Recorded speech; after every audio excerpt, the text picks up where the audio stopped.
Good morning, good afternoon, good evening. Jack, Conrad, 45 week 16, 6 matches on Tuesday. We're getting in just under the wire. At least we hope we are. We've never recorded this early in the day. We were kind of a bit lazy last night. We were like, hey, you know what, let's do it in the morning. I think this is the earliest we had done it before was like 6 p.m. Now this is what, 11:48. U.S. time. I'm barely awake. Brighton and Arsenal. So first up here, we've got a trip to the Amex. Your average 15 versus 16 matchup, right? Brighton sitting in the 16th spot, 13 points, 2 points clear of relegation. 3 straight draws, no wins in their last 5. They'd like a bit more daylight between themselves and the drop zone. Arsenal, 4 points up in that 15th spot, coming off that fantastic 3-1 victory over Chelsea, looking to build and carry that momentum into the new year, put their less than stellar start behind them. They've all only got 1 win in their last 5, as we mentioned. Favorable set of fixtures coming up after Brighton with West Brom, Palace, Newcastle, all opportunities to pick up points before a bit more of a test against Southampton.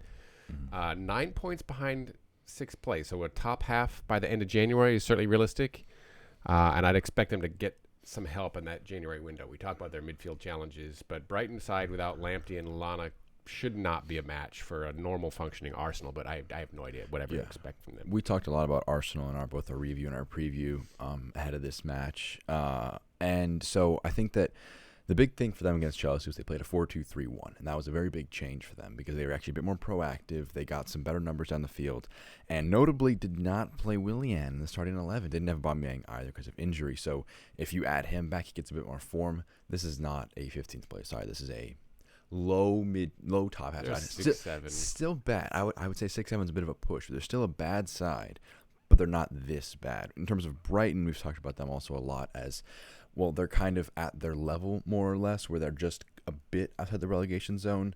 This would be a monumental result. I believe last year was when Neil Maupay scored very late for them. Leno got injured in the pandemic window, I guess. So this is a chance for them to kind of continue that nice bit of form against Arsenal, and I think they definitely have a chance because they're usually in their matches. Only issue is no Lamptey, no Lallana. It's going to be tough for them, but Arsenal are without their own players as well. Gabriel out, yeah. Willian, Luiz, and Partey, and remains to be seen what happens with Aubameyang. I think these 3 goes to the Gunners. I think they should do. Should do. Burnley, Sheffield United. What else can we say about Sheffield United? They're in a stretch of fixtures where they have got to get points. This Burnley match, Palace, Newcastle, but they need to score. Only 8 through 15. We talk about that. Obviously, they've got injuries have been a problem for them, and they've got a suspension here. Burge out with the long-term injury. Lundstrom out on suspension. Burke and McBurney are question marks. Burnley are always difficult, especially at Turf Moor. Sean Dyche really needs the 3 as well to get away from those relegation spots. Yes, and Sheffield United need to get out of the relegation zone. They would more than double their point total if they get a win here. But you mentioned those next results, crucial for them. They've played a very tough opening slate of fixtures, and as they get into the back half of their first round of matches in the home and aways in the Premier League, this is a chance to kind of get a few points because they don't want to equal the longest winless run in Premier League history. 16, Queen's Park Rangers, 12, 13. I don't know how many draws they had in that run, but obviously it was more than 2 because this is one of the worst starts in Premier League history for Sheffield United. But they're not one of the worst sides in Premier League history. They just have not been playing to their standard. Same goes for Burnley. So these are 2 underperforming sides. Someone has to get points. Someone has to benefit. Or they each get 1. Or they each get 1, and no one's really that happy. But I think that, again, Sheffield United must win. Don't know how it's going to happen. You just got to scrape a result. At some point, you just have to figure it out and get a result. I like Sheffield United here. We say that a lot. I'm optimistic. Southampton, West Ham. Another team's just separated by 3 points here. Southampton 9th on 25, West Ham 10th. Neither club has been great over the last 3. Draw, loss, draw. Both clubs probably unhappy with dropping points. Fulham and Brighton, respectively. We talk about the work being done by Ralph Hasenhüttl at Southampton and seemingly not being done by David Moyes, and yet these 2 clubs are just separated by those 3 points. Mm-hmm.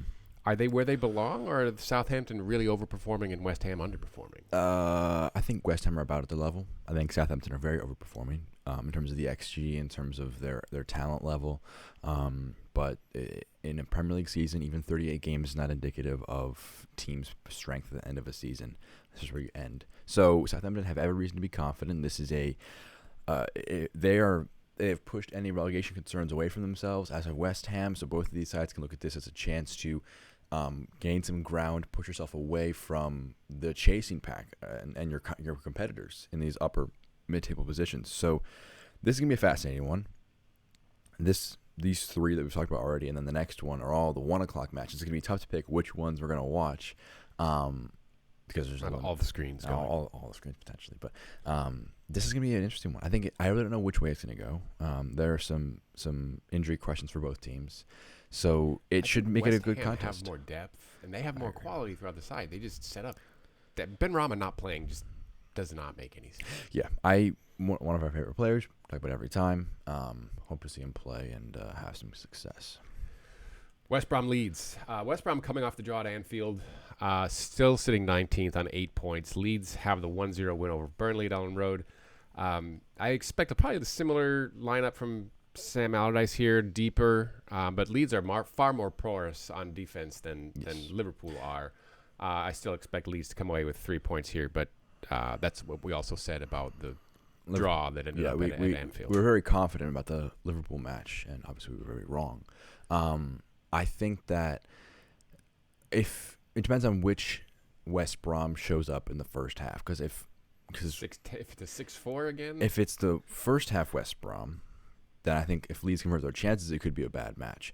If it's the second half West Brom, where they are actually a bit of a threat on the break, utilize their talents in Diangana, Pereira, their forward ability, they could pose some questions for Leeds. And if Leeds don't finish their chances, something they're prone to not doing, West Brom have a great chance in this game. However, if they want to replicate that Liverpool performance, sit back in the first half. If Leeds are more clinical than Liverpool, if they're more incisive than Liverpool, then they could get some success there. And that would not be a surprise for anybody. So I think that there's definitely a lot of opportunity for West Brom, and that's the most exciting thing under Allardyce is you believe in yourselves now because you've gotten some good results, the draw against Man City, and then now this draw against Liverpool. So you'll say, Leeds United, who are you? We both got promoted. We have definitely a great chance. So this should be an uglier one to watch, but it should be a very tight matchup, I think. Yeah, I see Leeds finding their way through this one. So Man United and Wolves. United find themselves in fourth, 27 points. They wake up kind of surprised, right? Just that they've been so up and down. Good in the league, bad in Europe. Wolves in 11th, just 6 points behind. As we've talked about, Wolves have struggled to score without Raul Jimenez in the side.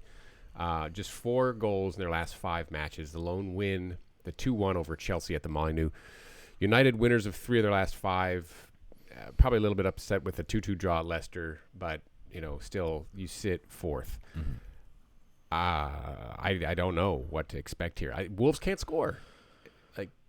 Yeah, they are a better defensive side than most, but at the same time cannot put goals in the back of the net. They have a nice ability to be direct, have creative outlets from a lot of different players. Neto, Podence, Adama Traore, Romain Saiz got on the scoreboard for their draw against Spurs, which is a pretty good result.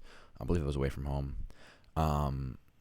And so they'll be confident slightly heading into this Man United game because they know how inconsistent they are. Because if United are such a tough side to get a gauge of where they're at because they've had some great results recently, some more porous ones, and the draw against Leicester is I think the thing that Wolves will look at because 2-2, they were open at the back, they made a few defensive lapses and they capitalized is the more important thing. Leicester capitalized on mistakes United made. They will make mistakes because Bruno Fernandes. Mark Bruno Fernandes as well. I mean, just have they may rotate. Who knows what they're going to look Neves like. just hold him around him like that. Do not let him be the reason that you lose a game.